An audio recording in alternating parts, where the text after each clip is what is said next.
Hello, my name is Sheryl Shaffer. Welcome to another program of the Veterans Helping Veterans TV series. I'm really honored to present to you our two guests in the studio today. They are Colonel Leo McArdle and Major General Dan Helix. They are involved in a nonprofit group called the U.S. Volunteers.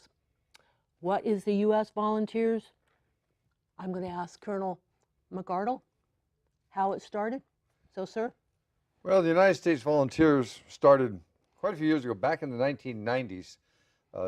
Retired full bird colonel by the name of John Sullivan was busy doing funerals because he'd had an incident in life where a friend of his passed away and couldn't get his final honors. And he wasn't going to let that happen with other veterans.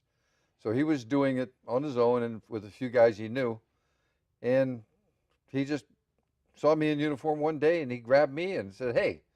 And he saw another guy in uniform, grabbed him and said, "Hey, we need you."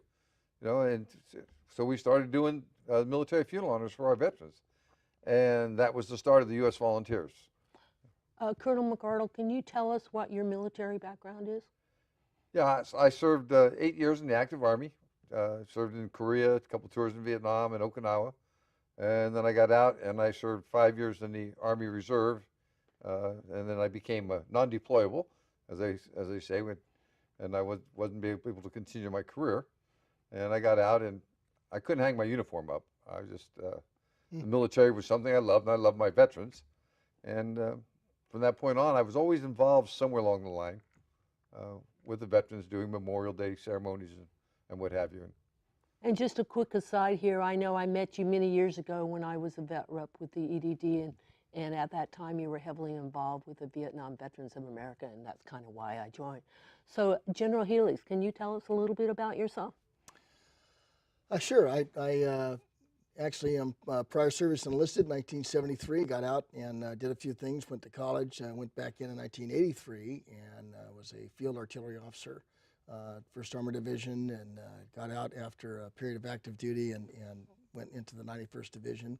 I have about 15 years of federal service and went on to get my education, expanded the education, got a master's and a doctorate, and had an opportunity to come back in to the United States Volunteers back in 2001, which I did, and started out as a chaplain there, and really progressed up through the ranks as the national chaplain, and then the assistant commanding general for honors, and then up through to the commanding general in 2011. Well, that's outstanding. Can you tell us what the mission is of the U.S. Volunteers? Well, primary mission of the U.S. Volunteers is the final military honors for our veterans who have passed away. So we work with the active military. We assist them. We support them in performing the final honors. If they are not able to do the final honors for whatever reason, we will do the whole program. But normally the reserves or the Guard will send out the people to do the flag folding and presentation, and we will support with whatever they needed, firing detail, the bugler, and a chaplain if requested on that. Other than that, we have a secondary mission as public service for our veterans. We do military stand-downs, which General Helix can tell you more about that. And we also do barbecues at the VA hospitals and just whatever is needed in the veterans community. I do a little bit of veteran service officer work, and I don't represent anybody before any boards, but I steer them to the right people and tell them what their benefits are and what have you. Right. Well, that's, it never ceases to amaze me how many veterans don't know what they're entitled to. And the fact of the matter is there are so many benefits for veterans available to them. So, it's Yeah, something. especially And the this Cold is, War veterans. and this is right now. Thank you for mentioning that. This is one of the benefits that people are told, but they don't really. They kind of forget it because you don't want to think about when you're going to get final honors. But really, what we do is we provide closure for the family in so many ways, because when we're performing final honors, what we're doing is we're not grieving with the family so much. What we're doing is we're honoring the service that they rendered to the United States and recognizing that the family served right along with the individuals, especially when it comes to mothers and fathers and wives. The kids maybe not so much, but regardless, they're proud of their father or mother who has served. And when those honors are rendered, it's a very evocative experience, and it's a real honor for us. We say we're giving honors to the veterans, but the real truth of it is, I even start off when I've done several different services. I've done many myself, not as many as Leo, but I've done a lot of services, and I always start off with family and friends of those closest to the veterans probably have an understanding better than almost anybody else of the soulful experience it is to serve with in a uniform of one's country. And that's really the truth. And so we're providing that closure. And this is something mandated by Congress. And Congress in 1958 said that any veteran who served honorably has the right to final honors either at the National Cemetery or at the private cemetery as well. The problem is Congress doesn't have the horses. The active component, which Leo mentioned, really just does active funerals or honors. The National Guard and the reserves really take up the bulk of doing the veterans' funerals. And so we, like Colonel McArdle said, we have the ability to do the whole 9 yards.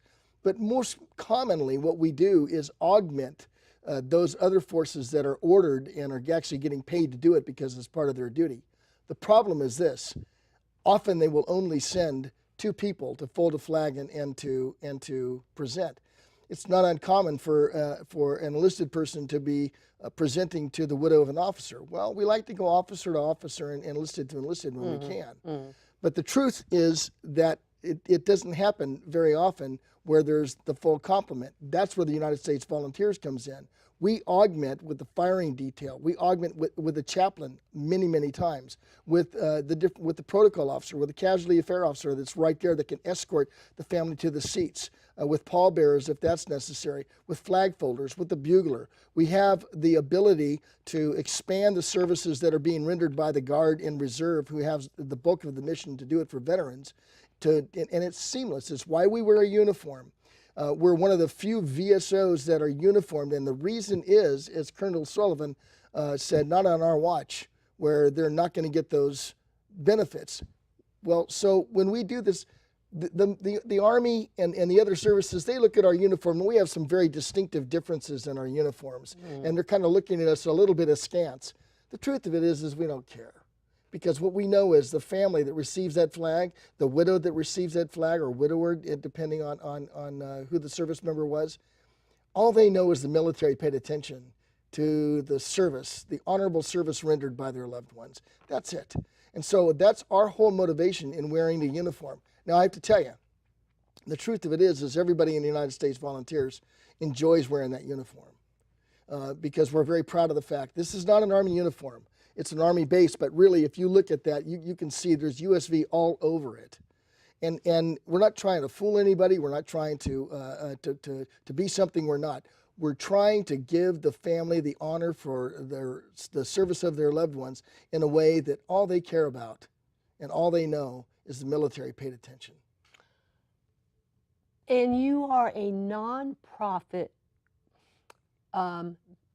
group, and I know that you're growing at a rate where you want to change your status from a 501c3 to a C19. Now, a lot of people don't understand what I'm talking about, but I would like for you to clarify the difference Right. and why it's important for you to be a C-19. So we will be a C-19 very, very soon. Our JAG officer, who is a former Navy JAG, who's in Dallas, in the Dallas area. In fact, I'm going there shortly, tomorrow, as a matter of fact, to speak with them. The C-19 gives us the ability to get a charter. It gives us a better ability to be represented on the VA website, because we really work with the VA in many ways, because it's the national cemeteries.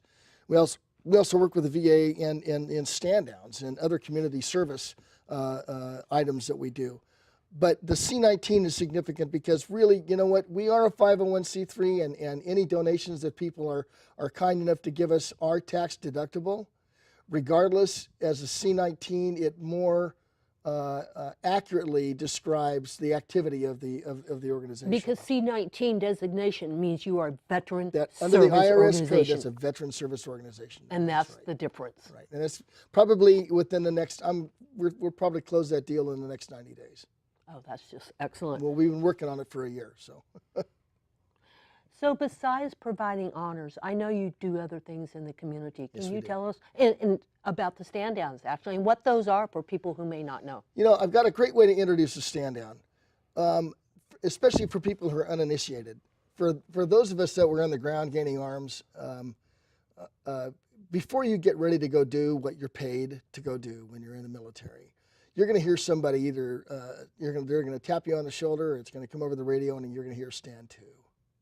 When you hear stand to, and you get ready to go do what you're paid to do, you write your letters home, you say your prayers for the officers and the leaders, the NCOs, you check your men, you check your ammo, you check your routes, you check your maps, and you go do what you have to do. After a certain amount of action, if they have the ability to take you out of the game for a minute, to give you some rest, relaxation, restoration, and resupply and things, they will stand you down.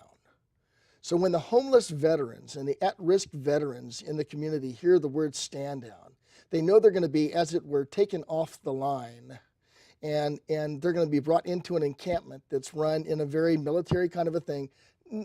Don't get me wrong; it's not it's not a combat situation. It's a military thing. There's some discipline there. There's some structure to it, where a lot of these folks that are on the street don't have any structure. And we give them full medical with follow-on appointments, full dental with follow-on appointments. These are honorably discharged. Some veterans out there I know are going to be what's called OTHs, or other than honorable. Mm-hmm. Depending on the circumstances, there's a possibility they might be able to get some benefits. But most of these are honorably served veterans. We also have they will bring in superior court judges, and they will take all of the misdemeanors, no felonies, just all of the misdemeanors for these individuals. Often they're parking tickets that are now $800, $8,000 or more. And they will adjudicate those and give them community service so they can wipe those off the books. DMV is right there to give them a brand new license so they can go back to work. They have other community service agencies there, like missions and transitional housing, et cetera, so they can get a place and get them off the street. If they need a program, they have programs there. I was with the Bay Area Rescue Mission for many years, and we would bring them to several guys to the missions. So that's a stand down. We also have community spiritual services. I have to mention that because I'm a former pastor and a chaplain. And we give them the ability to have some spiritual conversation with safe people called chaplains. So basically, whatever barrier a veteran may face, whether it's psychological, whether it's I don't have a job, whether it's my driver's license, I'm having issues with tickets or whatever, the purpose of the stand down is to try to make them whole, or to get them employment so they can be self-sustaining. So this is part of the community service mission of the United States Volunteers, and this is how it came about as that secondary mission. But the final honors is really who we really are about, and the final honors is why the need for the United States Volunteers is paramount in the country, and we're in several different states right now trying to expand into different states, and we're coast to coast, but we're a little thin in between, and so we're trying to get more units. We have Kansas coming online, we have Michigan coming online, Montana, Nevada are already online, California, Texas, New York. We're looking to go into Florida, Georgia, North Carolina, and Virginia next, and so we have a very aggressive expansion campaign in the works. I know you're both so dedicated to this. And I've known you for many, many years, Leo. And there's something about being in this group where you have a sense of camaraderie that you experienced in the military. Is that part of why you volunteer? Because you don't have to do this. You're volunteer. What do you both get out of this? Well, for myself, of course, the camaraderie. You know, I've got friends in there that I've made, but the main thing I get is kind of morbid to say it, but I get joy out of what I do. I consider it, it's more than just an honor. It's a total privilege for me to render honors to somebody who served. Right. You know, and I have my issues. You know, I served a couple of tours in Vietnam. I lost one good friend over in Vietnam. I lost a couple of guys out of my outfit that I knew. We weren't really good friends, but you know, I still knew them. Guys I served with. I had the very unfortunate task on my second tour, well, even on my first tour a little bit, of maintaining refrigeration units, and we were storing those that were killed in action and stuff. And, you know, so I have my issues. Yes, and sir. this helps me deal with them. Why, how, I don't know, but it just helps me deal with it. We have a guy in New York, one of the first sergeants out there, who one night he and I were talking late, and he said, General, he says, you know why I like being part of the United States Volunteers? And I said, no, First Sergeant, what's that? He says, I'm 100% vet, and I've got some significant PTSD issues for stuff that I saw. He says, but when I put on the uniform of the United States Volunteers, I'd swear up and down that 50% of my symptoms diminished just because I belonged in a uniform again. And so it's a significant thing for us not only to give that honor, as Colonel McArdle so aptly put, but it also the camaraderie and the belonging. And it's not a uniform of our country, as it were. It's United States Volunteers, but we get to serve with those who wear those, and it's a reminder of the service that we gave our country. We often say that we gave people, we signed the blank check of our lives over when we raised our hands. And I'm going to tell you that those of us who have come back with disabilities, and I'm no different, we cashed that check, and the American public cashed that check because of the toll that it took on our lives. And I think that the significance of the United States Volunteers, though final honors is our reason for living, goes much, much further than simply another veteran service organization. It's layers and depth of things that occur within the veteran community for those who serve. Because there's something about being in the military where you have a sense of camaraderie that I have rarely seen that same camaraderie in a civilian organization.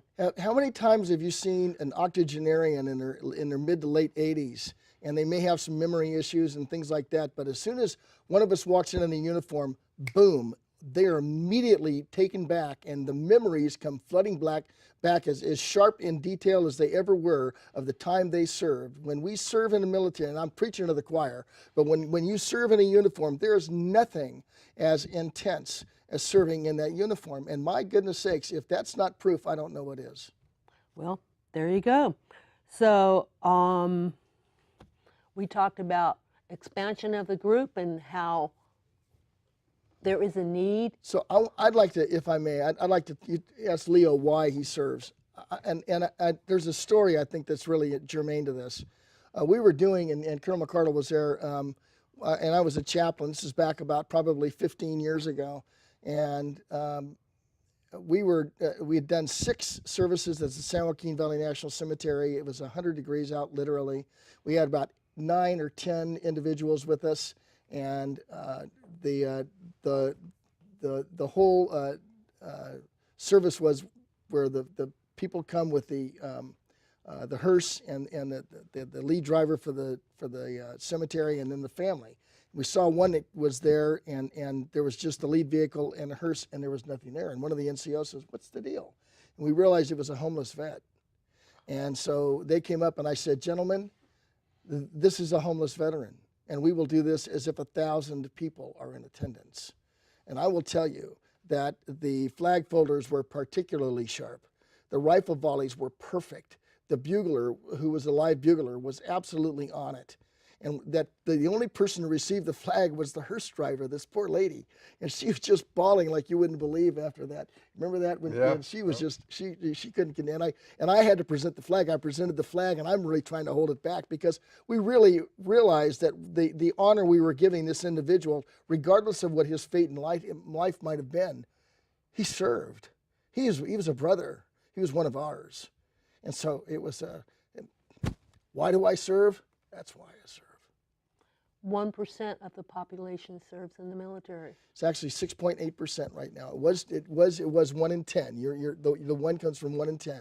My dad used to say one out of every 10 served, and the other 9 are doggone glad they did. Can't say that anymore. It's only 6.8% of all World War II, all through current veterans. Wow.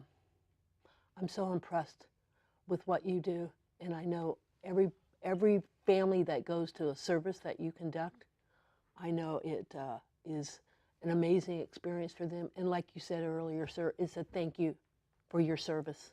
Truly a thank you that enough people care enough to volunteer their time and well, we energy need more to folks, do this. and so we're always looking for volunteers and people to start new units across the country right now. And we're in that mode where we have the ability to help them start those units. And in fact, I'm, like I said, leaving for It is in the heartbreak of final farewells that the loved ones of our country's veterans look to their nation. Honor detail. Take charge. The law mandates that eligible veterans can receive military funeral honors, but members of the nonprofit known as the United States Volunteers will tell you sometimes the demand is just too high. When my dad passed away, I had trouble getting anybody, and the only person that did the honors for my father was a nephew of mine and his wife, who were prior military, and they folded the flag. And we had a radio thing that played the taps, didn't even have anybody with a bugle. So after that, it's like, no, this was something that I could do to help honor other people. The United States Volunteers was actually formed after one of its founding members had a similar experience at the funeral of a friend who served in the Vietnam War. And there was nobody there to do honors. In fact, in his parlance, it was kind of insult to injury to do taps. They pushed a button and some electronic bugle from the ethereal netherworld came out, and that was it. And he was so upset, he said, "Not on my watch," which, as I've said before, is the kind of the battle cry of the United States Volunteers. And so he called a bunch of his buddies up, and he said, "Look, do you still fit in the uniform? Do you have one?" They did, and the United States Volunteers was formed, named after the voluntary unit started by Teddy Roosevelt in the Spanish-American War.